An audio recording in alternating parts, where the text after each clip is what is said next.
Welcome to the Human Experience Podcast, the only podcast designed to fuse your left and right brain hemispheres and feed it the most entertaining and mentally engaging topics on the planet. As we approach our ascent, please make sure your frontal, temporal and occipital lobes are in their full upright position. As you take your seat of consciousness, relax your senses and allow us to take you on a journey. We are the Intimate Strangers. Thank you for listening.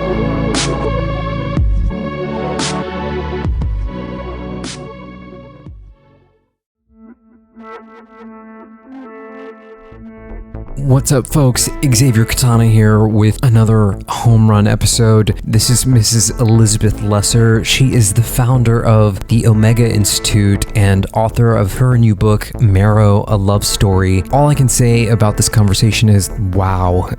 It felt like speaking to a long-lost old friend that I hadn't seen or heard from in a long time. And the conversation flowed so seamlessly, and there's a vibe or a presence that Elizabeth has that you feel immediately, and it's just a calming resonance that hopefully translates through this recording. Please pick up a copy of her book, Marrow, A Love Story. It is truly a great read. Find us on Facebook, Twitter, YouTube, all at The Human XP. We survive on listener support, so get to thehumanxp.com/donate to help us keep this machine oiled, pay for bandwidth, server costs. Show us your support if you value what we're doing here.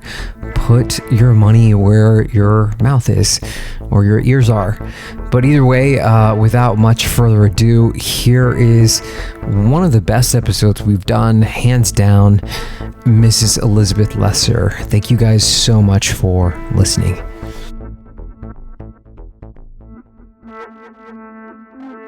The Human Experience is in session. Our guest today is Mrs. Elizabeth Lesser.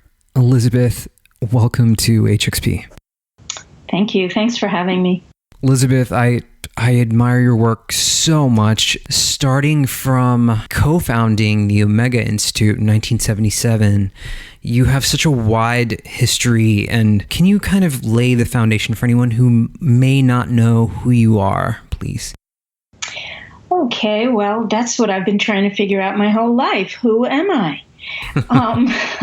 But what I've done, as opposed to who I am, is, very young, in my early 20s. A bunch of us were studying with a spiritual teacher. It was that time in American history when everything was in flux, and politically and socially, and it was also the time when these gurus from the East were washing up on the shores of America. And I was raised in an atheist intellectual family, and all I ever wanted was, as a kid, was to have a spiritual life. I don't know where it came from, but when those gurus started making it to the cover of Time magazine and I was still in high school, I was like, I want one of them. And I went to college, but what I really wanted to do was to find a spiritual teacher. And when I was 19, I did. And he was an amazing man, with like a Renaissance kind of man, an Eastern teacher, but a Western thinker as well. And it was his idea to start a school of holistic studies. And a lot of what we were interested in at that time was way at the fringe of American culture. Things like yoga and meditation and food as medicine and natural foods and alternative healing, things that are very much part of American culture now, Western culture, but weren't then. And that was his idea, and he put myself and my ex-husband in charge of starting this school. And we had no idea that Omega Institute, as we called it, would turn into what it is today. 30,000 people come every year to our workshops and trainings, and we offer like a very wide array of workshops to people from all over the world. We didn't know that that's what we'd be starting then, but that is what ended up happening.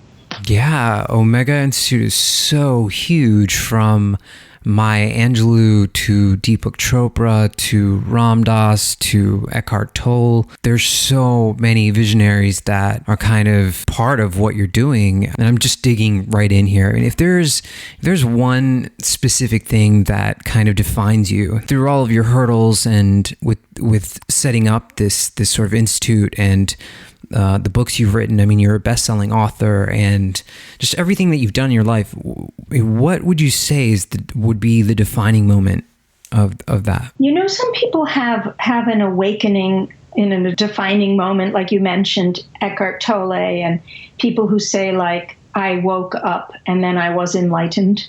I have not had that experience.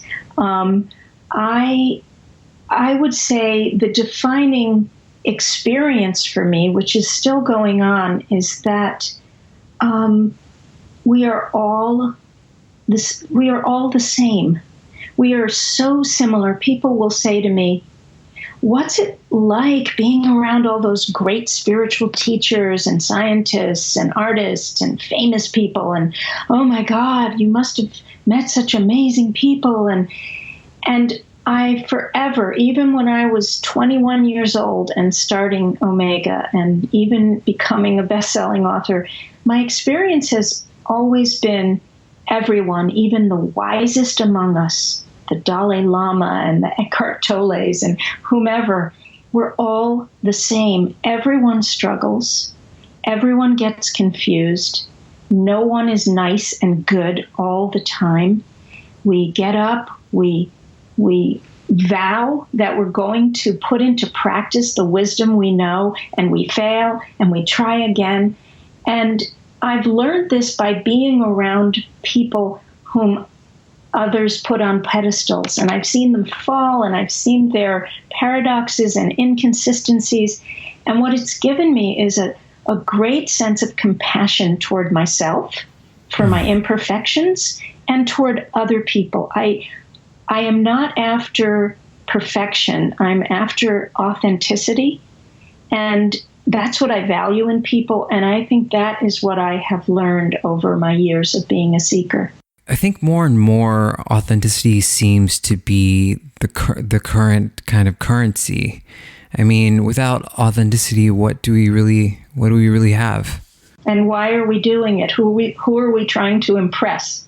And what do you get after you've impressed other people? You're still left with your life and yourself. Elizabeth, you've written Marrow, this new book, which actually details your actual help of you were helping your sister by donating marrow to her. And this affected you on both a spiritual level and a physical level. I mean, can you tell us more about this? Yes. My younger sister, I come from a family of 4 girls, and the sister right next to me, very close in age, her name is Maggie, had gotten 7 years previously a virulent strain of lymphoma, and she'd gone into remission for 7 years, but then it came back. And when a cancer comes back, as you all probably know, it's very hard to treat it again.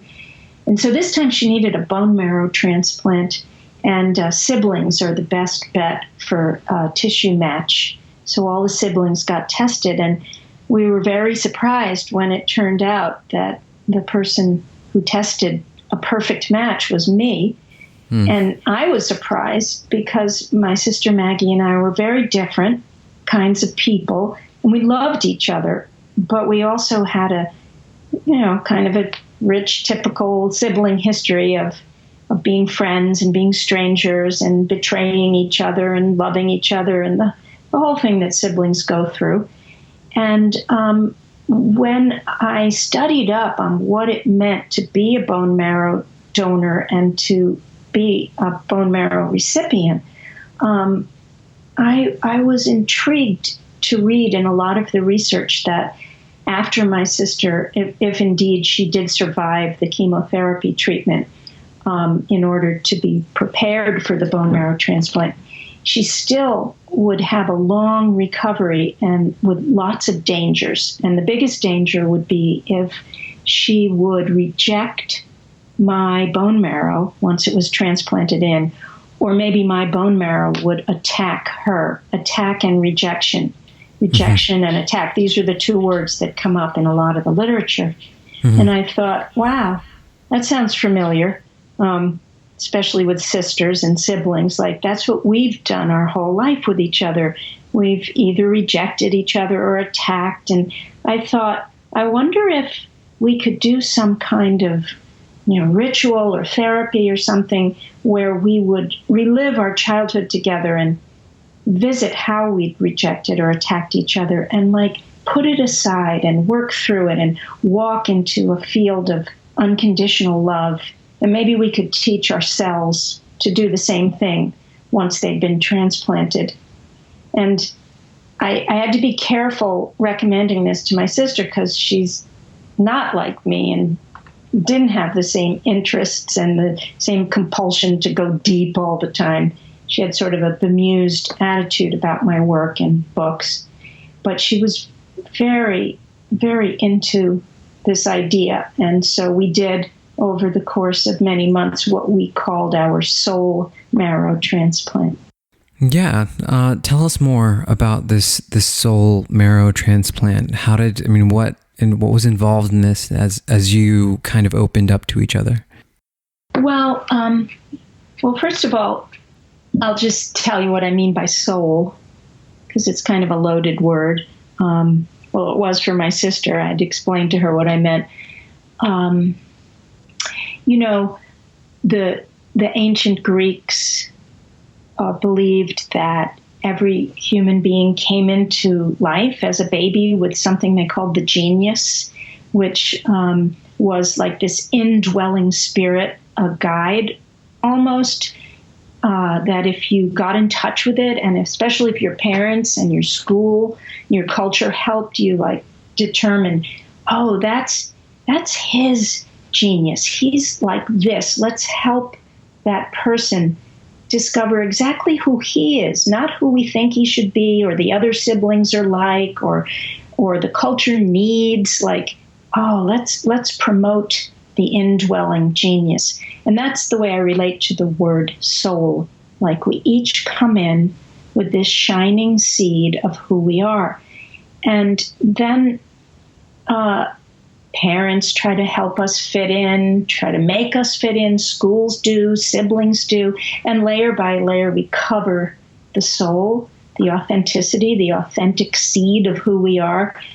And then we relate to each other, kind of surface to surface. So our soul marrow transplant, what my sister and I did with the help of a therapist, was we tried to show each other exactly who we were. And that included how we'd hurt each other and what we really had been thinking, why we did some of the things we did. For example, there were quite a few years in our young adulthood when my sister rejected me and I couldn't be close with her. And I never knew what it was, but I never bothered to ask her either. The way we just kind of build up these stories, believed them and never checked them out. And as it turned out, her reason for doing that was such a painful one for her. It really had nothing to do with me. It had more to do with her marriage and what her husband wanted her to do, but she never told me that. I never told her my hurt. And what was so amazing about our experience was, and this was made easier in a way because of the life and death nature of what we were doing, was that all she had to say was, oh my God, I didn't know you were hurt. This is why I did it. And just hearing that, everything disappeared. All the years of pain and rejection disappeared, and there we were together, like our souls intact, relating to each other, soul to soul. So that's what we called our soul marrow transplant. And so by the time we went into the bone marrow transplant, we felt really ready to give and receive. Interesting. So I just want to read a small passage from your book. It's part of your field note. The field notes are my sister's words. The field notes are my sister. When I started writing the book, memoirs were very dicey, risky form to write. And in this case, it was so much about my sister. I wanted to get her approval, and I was reading her early versions of the book. And she also wrote, and she wanted me to perhaps include some of her writing in the book. And that's what we called her field notes. Okay, I'm really touched by this passage. So I want the listeners to hear it. Field notes, March 5th. Now that it's a possibility, I have to decide about the transplant. I feel trapped with no way out. Damned if I do, damned if I don't. I am frozen in place. My hair is falling out. I'm down to 95 pounds. I hurt everywhere, in my body and in my heart. Today I saw my daughter. We were driving down the road with the intention of going shopping. My only goal for the outing was to stay positive. But as I drove, I began to break down. And when we pulled over, I could no longer contain my crying. It goes on. I mean, this book is so touching. Why take this? Why bring it to this format? Why write a book about it? Well, that's the question anyone who is called by memoir asks herself or himself every day of writing. I kind of answer that question the way a mountain climber would answer, why would you climb that mountain in the middle of winter? Like, why would you do that? And they say, because it's there. And for me, the it that's always there are the deep, deep questions of life. Life, struggle, suffering, joy, bliss, letting go, death. Let me tell you, I would way prefer to write cookbooks or a book about knitting or something, but I am called to the deep. I always have been. I was as a child. And when I wrote my first book, The Seeker's Guide, it's a very big book and it's very researched, but I also used my own life as a seeker, weaving through it. Not very much of my own life, but some. And people would say to me, oh, I loved your book. Well, actually, I didn't read the whole thing. Actually, I just read those stories about you. And so I thought, well, if I write another book, I probably, since I write about the very deep human issues, I probably should write more about myself. So when I wrote Broken Open, How Difficult Times Can Help Us Grow, I ended up writing it as a memoir. And my difficult times, the biggest one I wrote about in that book was getting divorced and becoming a single mother. And lo and behold, much to my surprise, it became a New York Times bestseller. And I was on Oprah several times. And suddenly all of my dirty laundry was flapping in the breeze for everyone to read about. And it didn't really bother me about myself. I don't mind revealing about myself, but I felt really bad for my family members and my friends, because when you write about difficult times, you end up writing about people. And so I vowed I will never write a memoir again. Like, I'm just sick of writing about myself. I feel sorry for my family. But I was wanting to write about this idea of authenticity, and I tried to write it as a novel. I tried to write fiction. I spent 2 years working on a novel. And now I look back at it and I think, oh my God, I should have finished that novel, because it was about a woman politician trying to be authentic in a world of disingenuousness. And that would have been very relevant today. But I just couldn't wrestle a novel, that form, to the ground. It's just like not my form. And then when I went through this experience with my sister, each one of us trying to offer the other one our most authentic, clear, loving self, I thought, well, here's the form to write a book about the truth of authenticity. Like, what does it really mean to be authentic? And how can we do it with each other? Because if all we're doing in trying to become authentic is about me, I'm not interested in that. I'm more interested in what would happen if we all related to each other from our core selves, didn't hide out from each other, weren't embarrassed about being who we were accepting of the other's authenticity. That's what I'm really interested in. So that's why I wrote the book. Oh, okay. Okay. You're also a segue artist. You're going into Broken Open and Seeker's Guide, which I have questions for. But let's stick with authenticity, okay, because this seems to be your main kind of message that you seem to be relating here. So why don't we define that? How do you define authenticity? I define authenticity as a way of uncovering. It's a path. I don't think one should hold out in front of oneself this idea that I will finally get to who I am and I will rest there and then I'll know. It's more a path of constant uncovering. At the very, very, very deepest core of who we are is something that I almost hesitate to talk about because it sounds kind of cheesy and unobtainable, and that's that we are all one. We are all a fabric together.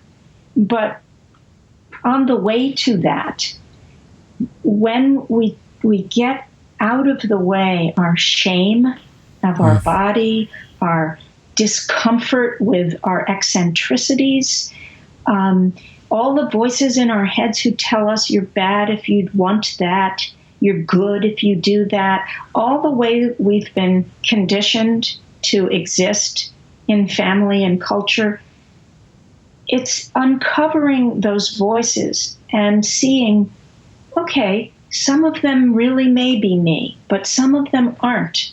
Who am I if I really just allow that shining seed to take root and blossom and grow? Where would it lead me? What would I do if I was listening to that inner voice? So it's the great art of uncovering. And a beautiful thing about being an authenticity seeker today is that there's so many ways to conduct the search.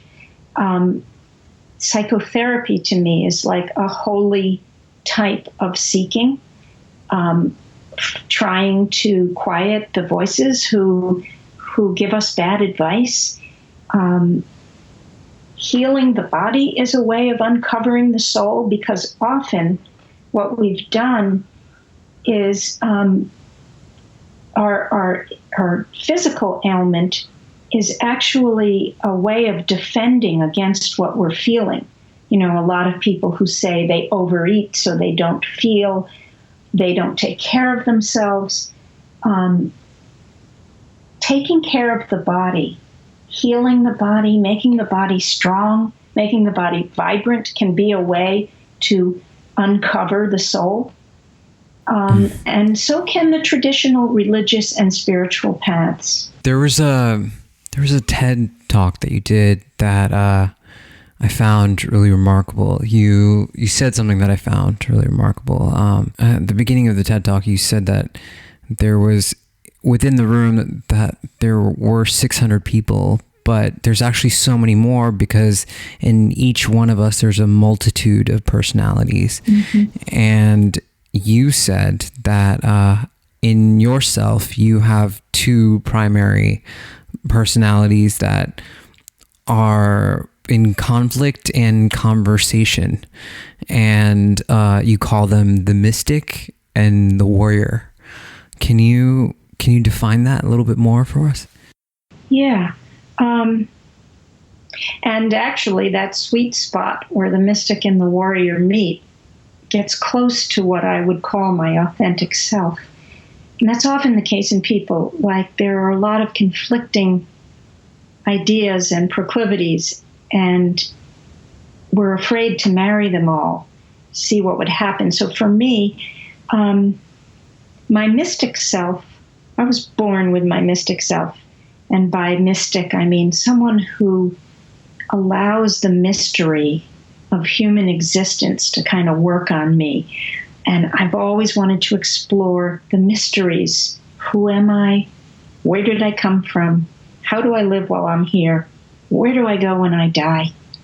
This is the mystic. The mystic is someone who fearlessly wants to explore those questions. So that's alive and well in me.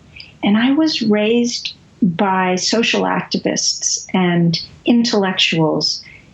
And my parents truly believed and in their own life lived out this ethos of you must give back to the community, you must stay aware, you must work for justice. My mother was very involved in anti-war and social justice movements. My father was a naturalist and an environmentalist, and I often think like I had like Rosa Parks and Henry David Thoreau as my parents. Like that's what we were raised to do and to be.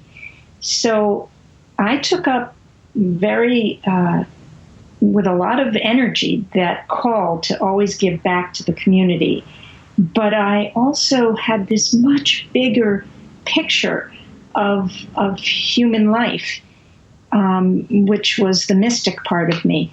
And when I got to college, I felt those two urges in diametrically opposed to each other. The mystic said, drop out of life, go become a nun, just follow the spiritual path. And the activist in me was very angry and at what was going on in the world, and I wanted to do something about it. So that idea of like all is well, that's what the mystic feels. All makes sense. All is well. Don't stress. Don't worry. And then the angry one who wanted to do justice in the world. They have been in conversation my whole life. Yeah. Wow. So powerful. There's so much kind of advice, and you've been around so many people who, and at the beginning of this conversation, we kind of talked about, how we're all kind of the same, and we tend to put the people that we look up to onto pedestals, and there's a lot of hero worship that happens there. Mm-hmm. Do you notice that happens with yourself? Do you notice that happens towards you from other people? Mm-hmm. Oh, that's such a great question. I'm shocked when it happens toward me, and I'm kind of naive about that on a couple of levels. One, I have worked so hard not to do that with other people. And I've had a great opportunity to make that a practice, not to put people on pedestals. Not to do that because, one, it's not the truth. No human being, no matter how famous or rich or learned or wise or experienced, no one is immune to the struggle of being human. Everyone struggles.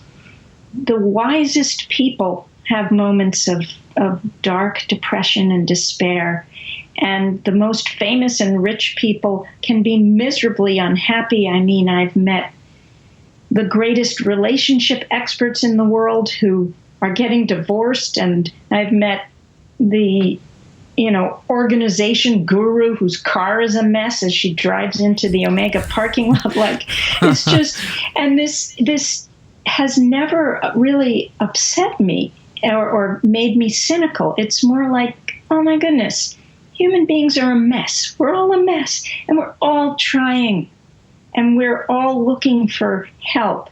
But just because someone can help you doesn't mean they've got it all sewn up. And I know this because I've met the greatest helpers in the world. So when people put me on a pedestal, I think it's kind of silly. But I also have become more and more comfortable with accepting the role of someone who has walked a few steps farther on this path. And I do indeed have skills and wisdom to offer. So I try to hold it very lightly. Yeah, I agree. I really do believe that you have a lot of wisdom to offer, and that's a very humble stance that you've taken on your position on just of holding other people in that regard. I love it. So, I mean, Elizabeth, I mean, Omega Institute you started this in 1977, so it's 39 years ago. It's like 4 decades. This is a long time running. I mean, what is your vision for this, and what has been the vision for this, and where is it kind of going from here on? Well, fortunately for me, there's a whole crew of people now running Omega on a day-to-day basis. I used to live and breathe it and work it 24/7 in the very beginning. We didn't know what we were doing. We were a bunch of young people running after a dream, and it taught us everything we know, and we made no money, and we're real visionary zealots. And it has grown into a real institution, and it has a very large staff now and other people who are running it, and they could more clearly tell you the vision for today, although I will tell you some things about that because I am involved still. But what we always envisioned it to be, and what we have always strived to make sure it maintains, is a sense of community. You know, the church or the synagogue used to be in this country like the place where people went at least once a week to feel part of something bigger than themselves, like a tribe of explorers of the human condition. At least once a week you could go there and there would be inspiration and solace and tradition and ritual. And that just does not exist for most people anymore. And that is a human need, the sense to belong to a group of like-minded people exploring what it means to be alive. And we often joke at Omega, like our catalog comes out every year and there's more than 300 workshops and trainings in the catalog. And we joke that it's really one workshop and then we just stick different words in it. And of course, that's not true because there are things like learning acupuncture or learning African drumming or the whole thing in between. But what we mean is that what people are really coming for is because Omega gives them an oasis in this supercharged world, this busy, connected world, this world where you never put your cell phone down and you're working all the time and you're just trying to get through the day. Omega gives you a respite, an oasis where you can come and relax and disconnect a little and talk to people on a deeper level. People will always say to me, I met someone at lunch in the dining room, and I think I know her better than I know my best friends because we just immediately went deep together.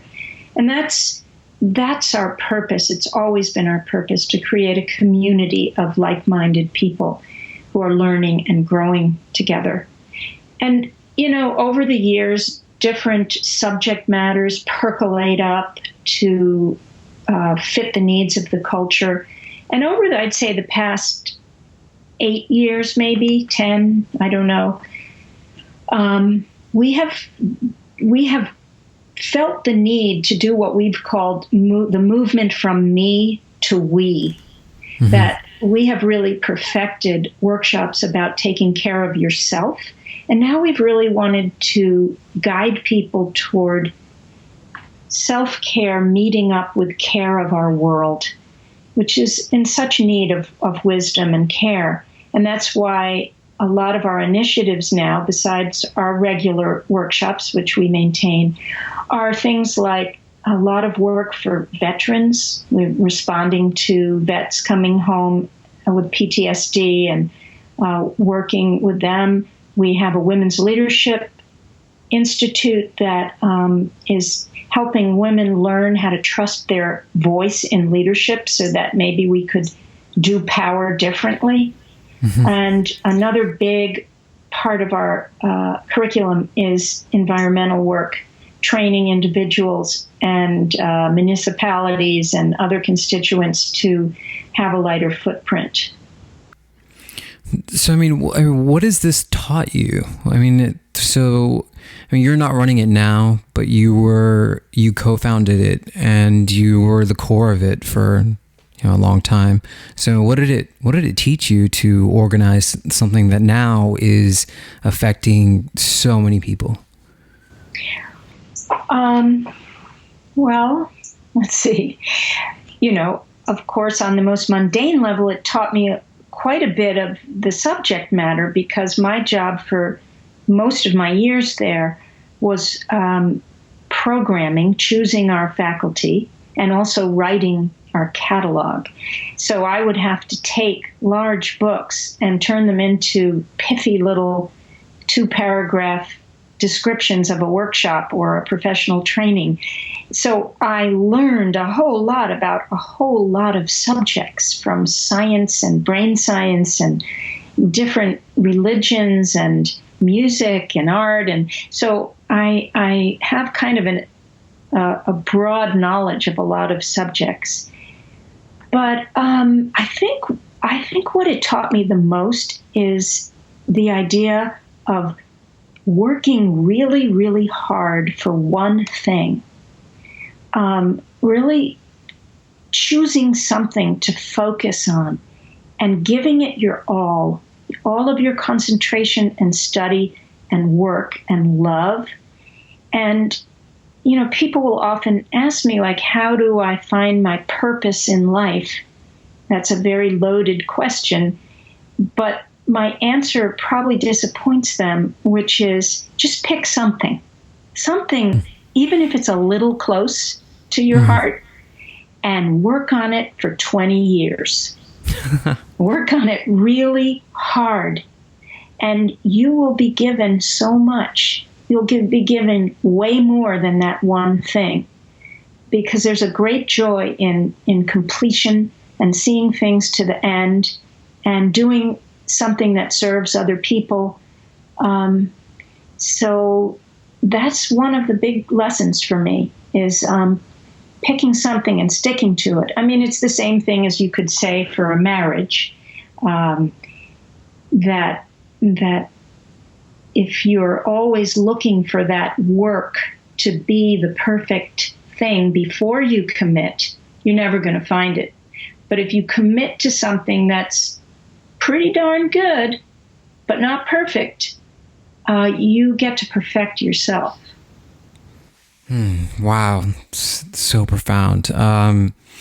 So, Elizabeth, it's kind of hilarious to me sometimes, because we get a lot of emails here at the show, and a lot of different types of feedback, and people kind of just expect the show to kind of run, and even when the guests kind of come on, they just expect everything to work properly. They have no idea that I'm working, like 8 or 9 different knobs here and making sure the levels are right, and then everything that is behind the engine that right. we're kind of creating here. I mean, is there something that you kind of connect that analogy to? Yes. Well, the first thing that comes up is, and I've learned this from working at Omega with a lot of different people. We have a large staff.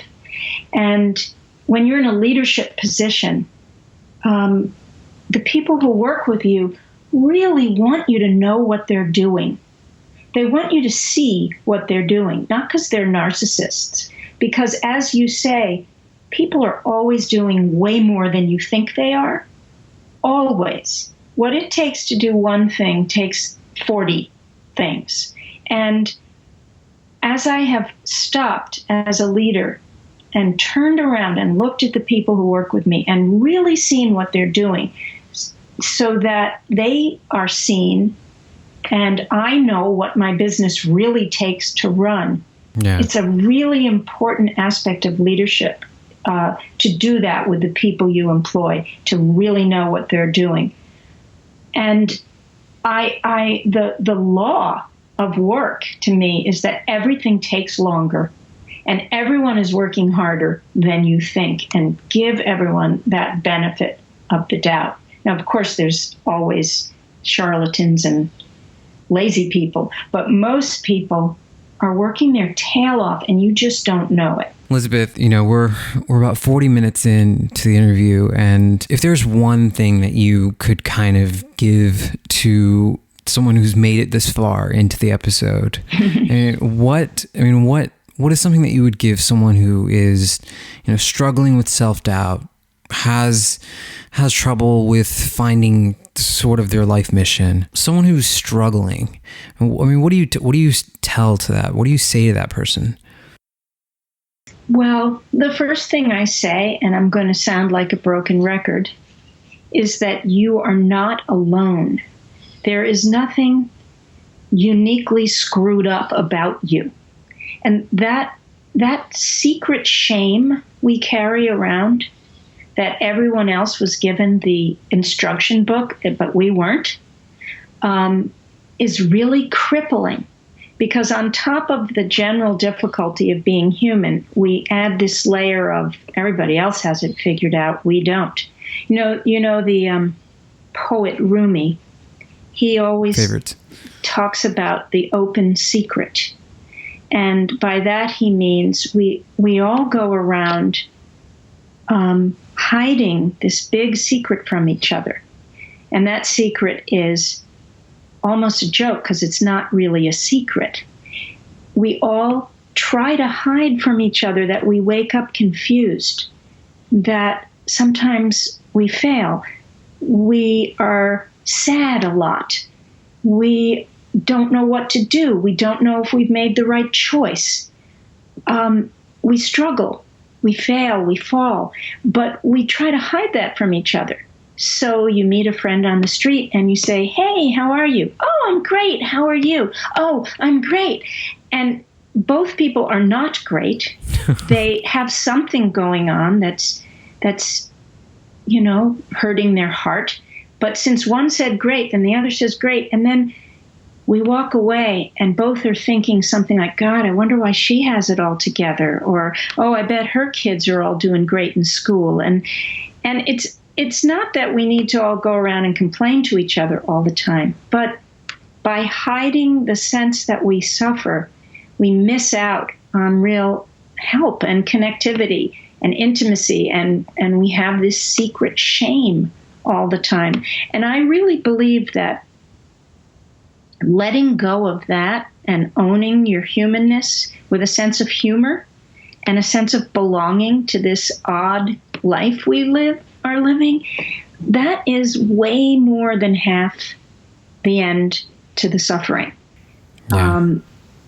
Now that's only half the way, but by putting down that burden of thinking that you're uniquely screwed up, all sorts of helpful hands come to help you, because suddenly you're just being a receptive human being, and there's a lot of help out there. And I feel it's like angels appear for the one who is vulnerable and open and real.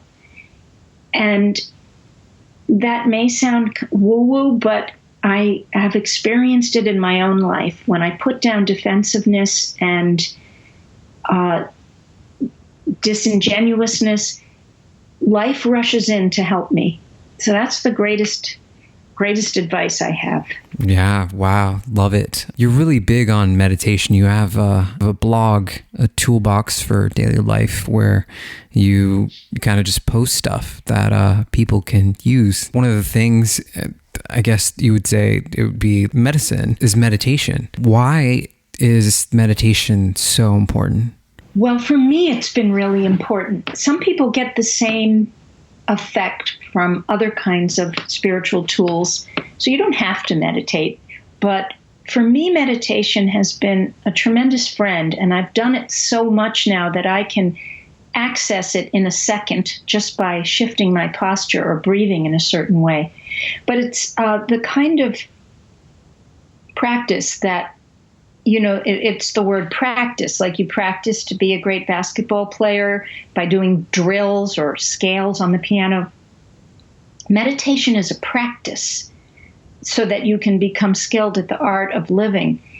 It's not, you don't meditate to like become the best meditator or have like the hippest yoga mat or something.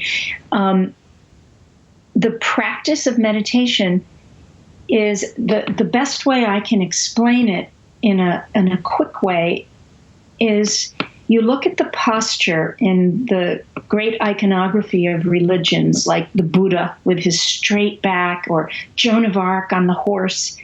Lots of different religions have this same posture in their leaders, which is a strong, straight back, a warrior back.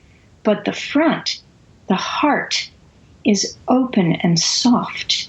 And you see this both in paintings where you actually see the heart, like Mary in her straight back and her blue veil, but her heart is illuminated. So the practice of meditation is a straight back, meaning I am strong, and a very, very soft and open heart. And when I meditate, after years of doing it, working with different teachers, what I do is I take that posture and I feel like I'm riding on a horse, and I am so balanced and so strong in my back, but I'm so sensitive that I can feel even a tiny wind in my heart. And that's what meditation has taught me, how to be both strong and boundaried and clear and clean, and also open and kind and good and compassionate. And I can say those words and you can hear them intellectually, but the practice of meditation actually teaches you how to be both strong and soft. It's beautiful. It's perfect. That's one of the best definitions of meditation I've ever heard. I want to give you the chance to kind of, if you could go back to the 25-year-old Elizabeth Lesser and give her one piece of advice, one thing that you could tell her, is there something that you would tell her? Well, you know that wonderful poem from Rilke, Rainer Maria Rilke, where he says, it's in his little tiny book. It's a great book. It's called Letters to a Young Artist. I think that's what it's called. And he says, well, I can't tell you that now.